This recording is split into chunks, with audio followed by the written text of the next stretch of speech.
តាមមួយអស់គ្នាណាយើងមកតេស្ត drone K811 Max ពីគ្រឿងឲ្យលបងនៅខាងព្រៃវែងហើយនឹងបងប្រុស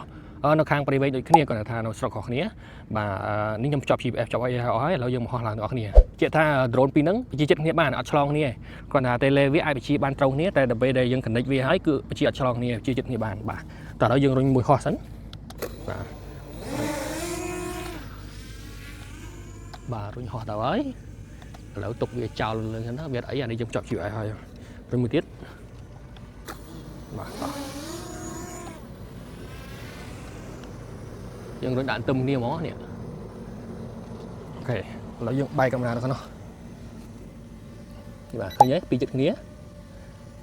អត់ឆ្លងគ្នាយើងអាចបញ្ជាឆ្វេងស្ដាំបាន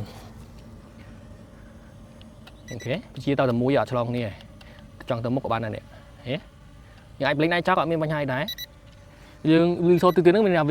វា low battery វាចិត្តអត់ថ្មនេះឥឡូវមួយទៀតខាងនេះវិញនេះទៅមុខទៅក្រោយឡើងលើអីអត់បញ្ហាទេហេអត់មានឆ្លងនេះទេ